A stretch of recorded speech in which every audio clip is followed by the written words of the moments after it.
Intellivision Amico looks like a bust, but who's to blame? Is it Tommy Tallarico? Good morning. Good Tuesday morning to you. I'm Shane Satterfield from SIFTD, and this is Good Morning Gaming for February 8th, 2022.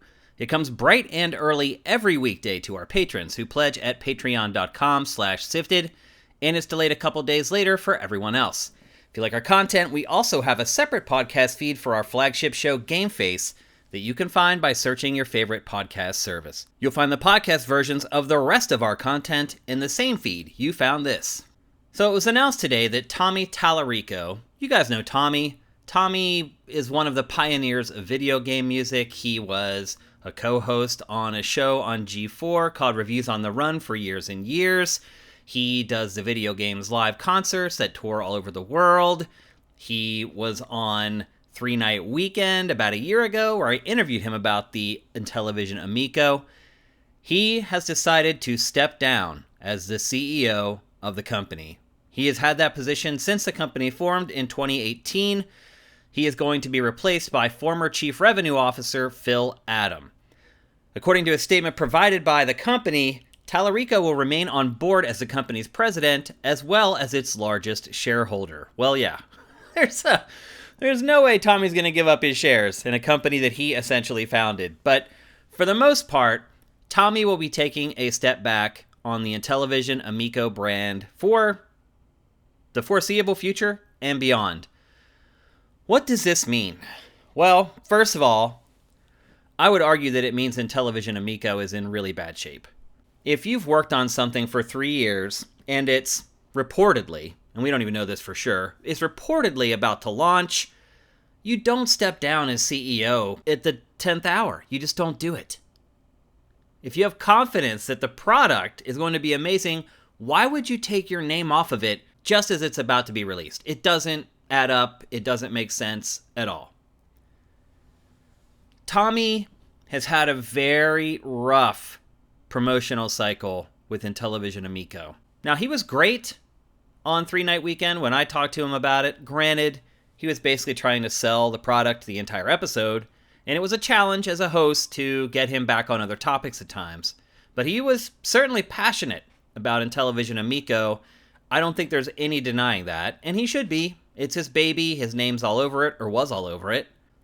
So that enthusiasm is definitely warranted. So why all of a sudden the change of heart? Why does he want to step back and let someone else lead the charge on this product launch? In the last few years, anytime Amico was attacked by the press or by fans, Tommy would become very, very defensive. And I would argue, embarrassingly so.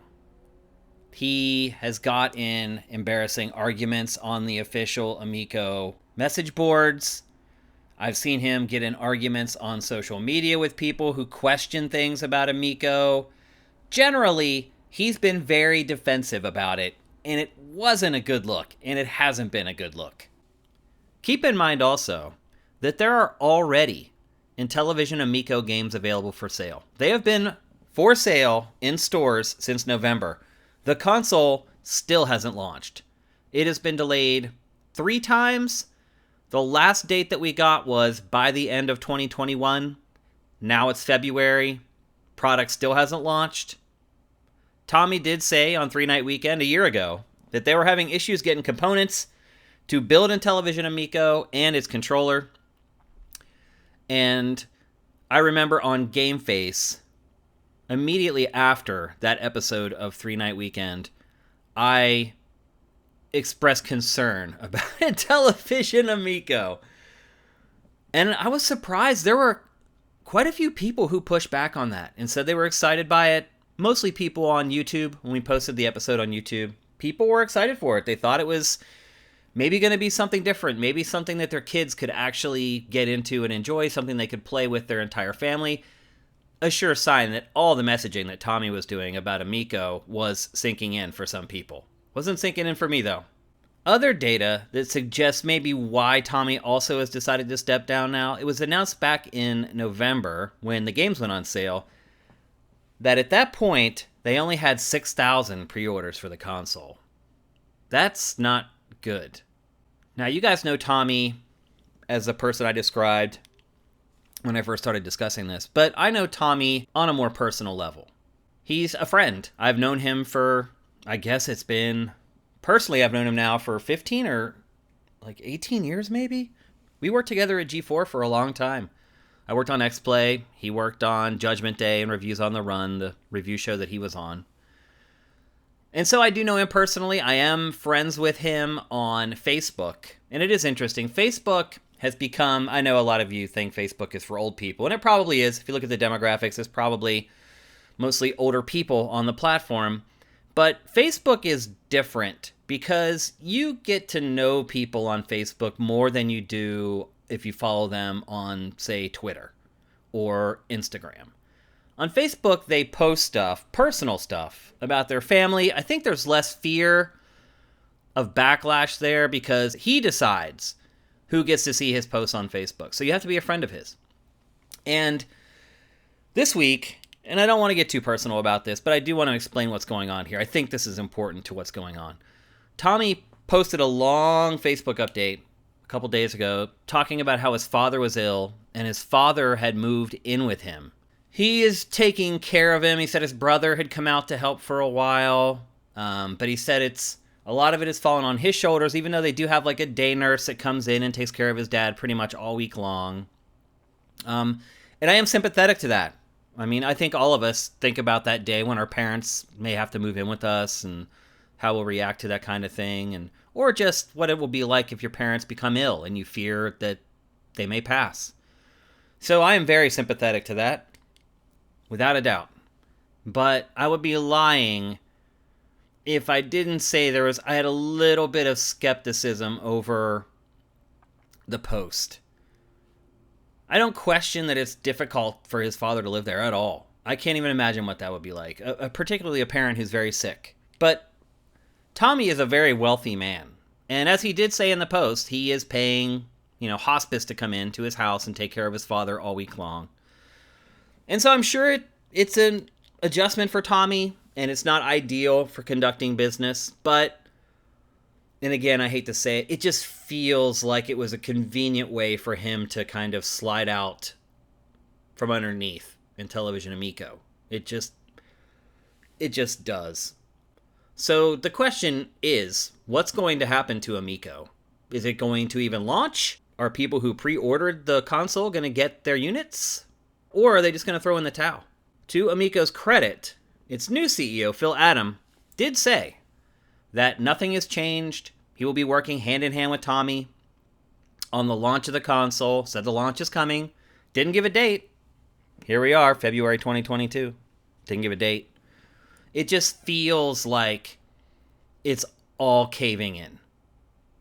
And I do not deny that what Tommy's going through personally right now adds on to the stress and the strain that he's feeling right now. And also, I believe Amico is a part of that as well. So, as I said, is this thing going to launch? I would say yes. I think it would be hard for Tommy and his team to have these contracts in place with manufacturers and not have the manufacturer satisfy the order. Now, there could be a case where they cut their losses and they say, well, if we end this contract, we owe X amount of dollars. The alternative is going through with this and maybe being even more in debt than we would have been. It's hard to tell. But I do think that it's just way too late in the game to just do an about face and not launch this thing. It just is. It doesn't happen. It doesn't happen ever. Anytime a company has made it this far down the road of developing a product, the product ends up coming out. The games are already in stores. Yes, I think it's coming out. Do I think it has a chance? No. Do I think Tommy and the team working on Amico thinks it has a chance? No, I do not. All right, now for some more stories from the top of your SIFs. Take-Two outperformed estimates for its third quarter ending December 31st and was up 6% year over year. You may be saying, Shane, what's the big deal with that? That's no small feat, folks, considering 2020 was one of the best years for game sales ever. And Take-Two was up 6% year over year. in the fourth quarter. It's impressive. There's no doubt about it. Here's what's not impressive. Take-Two specifically credited the extremely buggy Grand Theft Auto Trilogy for the spike in sales. So we've gone and we've done it again. We bought a broken game, a known broken game, and failed to send a message to publishers that it's unacceptable to release unfinished games. Website VGC did some calculations, and it estimates that it sold a staggering 10 million copies of the GTA Trilogy in the quarter. Folks, the cycle turns over once more. Speaking of cycles, GTA 5 sold another 5 million copies in the quarter to bring its new total to 160 million sold. It is just amazing. And now the refurbished versions are launching for PS5 and Xbox Series X on March 15th. That total's just going to go right on up. It's incredible. CEO Strauss Zelnick explained in an interview with VentureBeat that the Zynga acquisition will close in the first quarter of the next financial year and will effectively double Take-Two's bookings overnight. He also claimed that there's a shortage of video game developers right now, so buying a large studio with plenty of talent was a win-win. Gotta say, it makes total sense. This weekend, Valve posted an update to its hardware survey and found that 46% of all VR helmets being used with Steam are Oculus Quest 2. Staggering. It's followed by Valve Index with 14%, 46 to 14%, and then Oculus Rift S with 13%. If you look further down the list, there aren't many people still using their old VR HMDs, like none. It's really interesting to think back to when all the VR helmets were being announced and how Oculus, HTC Vive, and Valve were in this crazy arms race to create the most advanced product. In the end, being wireless was far more important to consumers than resolution and refresh rate. Go figure. Jade Raymond of Assassin's Creed and Ubisoft fame left Google Stadia around a year ago when all first-party development was halted.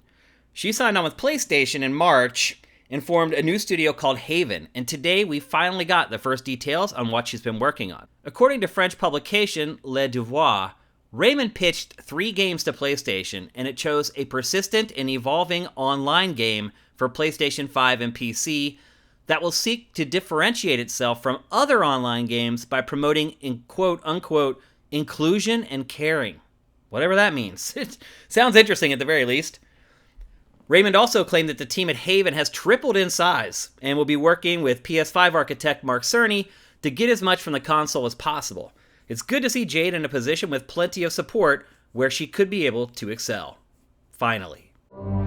Yet another needless sequel was announced today when reliable Nintendo leaker Zippo shared that the Switch launch game, 1-2 Switch, will be getting a sequel.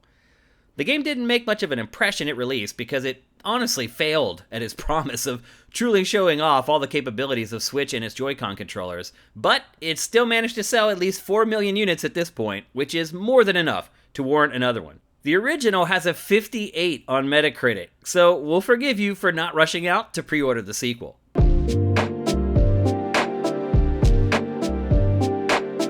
Let's take a break, and when we come back, we'll tackle today's boss fight.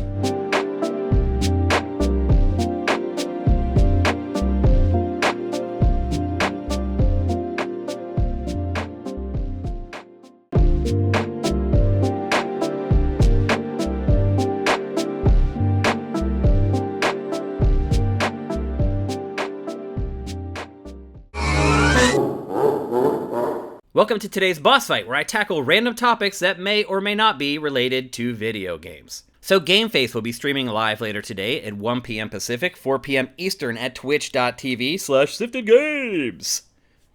See you there. And we'll be talking about Dying Light 2 today, in depth. It'll be one of our typical 30, 40-minute discussions on the big game of the week. And I'm excited to talk about it, and I'm not going to spoil anything, well, mostly anything, about how I'm feeling about it here. But there's one element of it that I do want to discuss, and I have checked out a couple reviews for the game.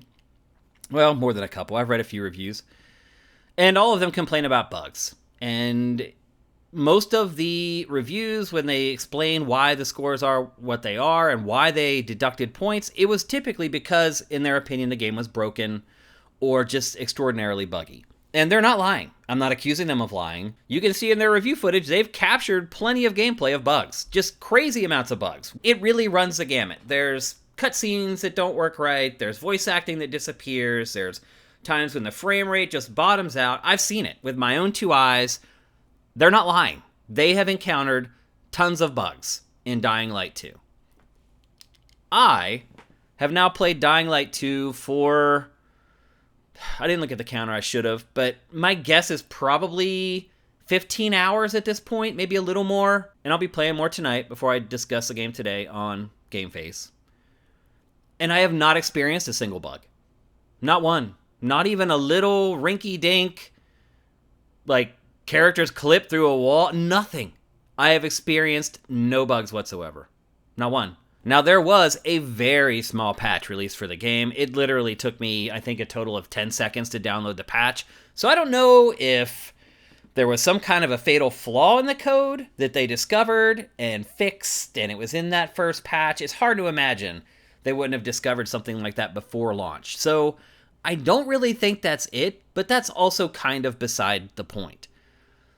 What I want to talk about is how difficult it's becoming to review games, and how buggy games make it difficult for both critics and consumers.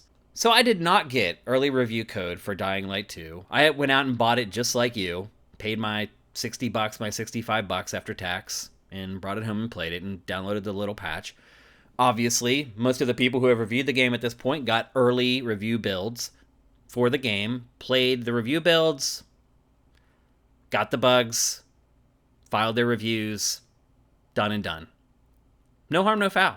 No one's done anything wrong here. And again, I don't want to insinuate that anyone has done anything untowards or something that would sacrifice their editorial integrity. They were given a build of the game to review by the publisher, and they reported what they experienced when they played the game. But here I am. I'm 15, 20 hours into the game. I've had no problems with it.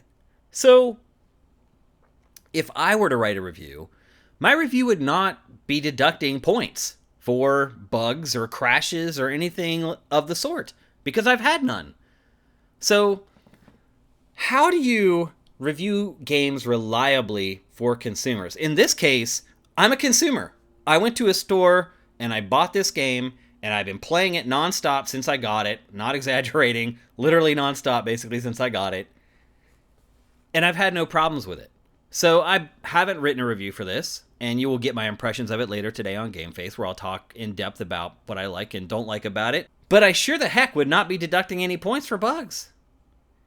And so I start to wonder to myself, what is it about me that is different? I'm playing it on PlayStation 5, which according to most online reports is the platform that has the most issues. I've looked at a couple discussions online. It appears that the Xbox Series X version is much better off than the PS5 version.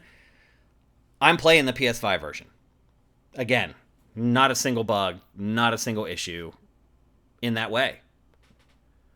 So my review is, as a consumer, if all other things equal, as far as like evaluating a game, if I looked at the rest of the game the same as all these other outlets that have reviewed it already, my score will be much higher than theirs. It just will. So, as a consumer, like I was this time, and like you guys are pretty much every time, how do you navigate these waters? How do you know who to trust? Because you're seeing the footage of the bugs in the reviews, so you know they're not lying. But now, I'm here telling you that I have had no issues whatsoever. And I'll say it again later today on Game Face. I've had no bugs, unless something happens tonight while I'm playing. It's worked flawlessly.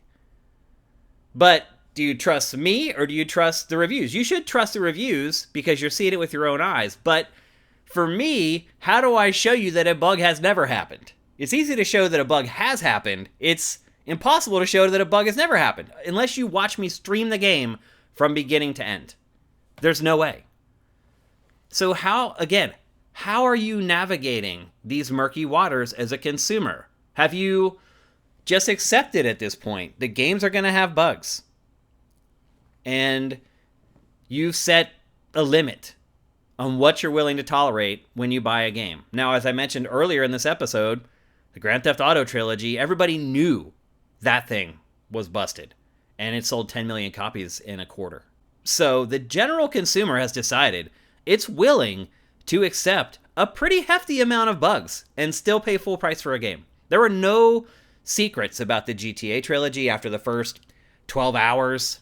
The reviews were out. At that point, there was tons of gameplay online. You could see that it was a mess. People still went and bought it. And I will say this, it was an easy gift to give at Christmas for someone you know who likes to play games. 3 GTA games in one product. That's an easy gift to give. That helped, for sure. But let's be honest, you don't sell 10 million copies to people who are just looking to buy a gift for their gamer bro or their gamer friend. That's not how it works. We bought 10 million copies of the GTA Trilogy. And so I really have just come to the conclusion that in order to evaluate games in the best interest of the consumer going forward, I feel like I need to place less emphasis on clean code and non-buggy games, because you guys have proven time and again that it doesn't matter that much to you. And I think a lot of it is just the assumption that it's going to get fixed. But we've seen with Cyberpunk 2077, that's not always a guarantee. And we'll see it with Dying Light 2 if that's a guarantee. But again, I've experienced no bugs. But that's the only way I feel like I can accurately assess games for you guys now, is I need to dial back how much I punish a game for bugs, because you guys have dialed back the punishment for bugs.